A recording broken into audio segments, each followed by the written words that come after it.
Shut the front door. 2 points! Oh, shit. Most parents worry about their children's first steps or first words. I worry about whether my daughter was ever going to see light or if my son would survive eating a piece of food. When I pictured being a mom, I never imagined the inside of countless doctor's offices, navigating emergency rooms, and the amount of nights I have spent in a hospital. Being a special needs mom has shaped every part of my life. Has shaped every part of my life and my identity. My daughter was born with Peters anomaly. According to Medline Plus Genetics, Peters anomaly occurs when the cornea does not develop normally and often leads to severe vision impairment. She was born 100% blind, and at 3 months old, we started traveling to Pittsburgh so she could have bilateral corneal transplants. Even today, 7 years later, we fight to preserve whatever vision she has. 5 years later, I had my third child, and right at birth, he was showing problems with swallowing, and once he started solids, he would break out in hives. He was waking up in the middle of the night screaming.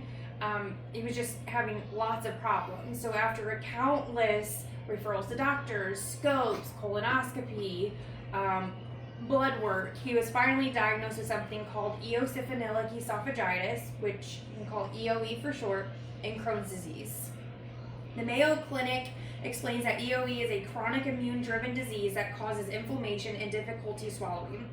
While Cleveland Clinic notes that Crohn's disease can appear in infants and toddlers and require long-term management, today I have to give him injections every 2 weeks. These experiences placed me in a cool culture of medical routines, advocacy, travel, and resilience, one that has permanently shaped who I am and how I communicate.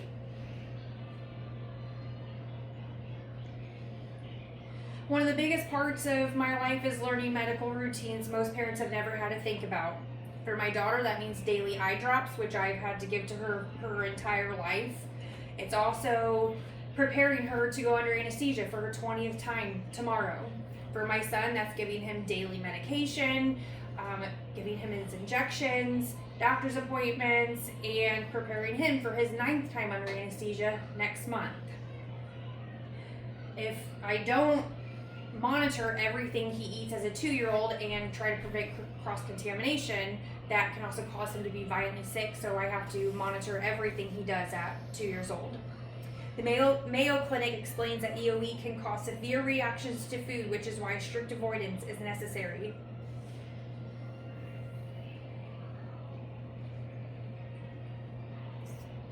Another part of my life is learning the language of specialists, diagnosis, and medical system. I've had to learn terms like bilateral transplant, vision, low vision, eosinophils, biopsies. I've had to learn how to fight doctors, fight insurance, navigate hospitals. Medline Plus Genetics knows that Peters anomaly often requires ongoing medical care, and that has been true every day of my daughter's life. These routines have shaped my role and has taught me how to be an advocate. They forced me to learn how to navigate schools, medical systems, and daily challenges that most parent has never had to think about. Advocacy has become a second language for me. When my daughter entered public school, a sighted school, I had to learn how to read, understand, and participate in things called IEPs. I had to make sure every part of her day was accessible, tactile materials, large print, safety navigation. They had places for her to put her cane that she knew everywhere throughout the school. The American Academy of Ophthalmology explains that childhood blindness significantly impacts emotional and learning development, which is why accessibility is not an option, it's essential. At home, advocacy looks like protecting my son from cross-contamination, monitoring his symptoms, preparing food for school, packing his lunch.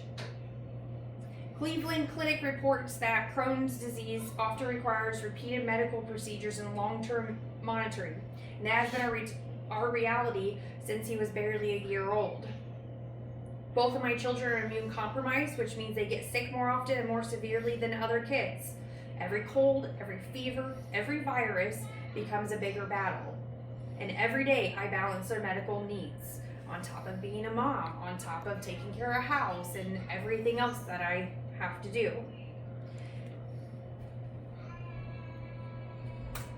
People assume that blindness or chronic illness completely defines my children. But the World Health Organization explains that vision impairment affects development. It does not determine a child's potential. My daughter is smart, strong, funny. She's so brave. She's all the way up here. My son is also very brave, not scared of anything, very curious and resilient. What I've learned is that advocacy is a daily communication skill. I've learned patience, resilience, and how to educate others. I've learned that being a special needs mom is not a role, but it's a life built on strength, persistence, and love. People assume that special needs parents are strong and that we just get used to it, but that's nowhere even near the truth. Being a special needs mom has shaped how I communicate, how I parent, and how I see the world. My daughter's journey with Peters anomaly and my son's diagnosis of EOE and Crohn's disease has taught me to fight for accessibility, medical care, and for understanding. This life has taught me strength, patience, and the importance of educating others.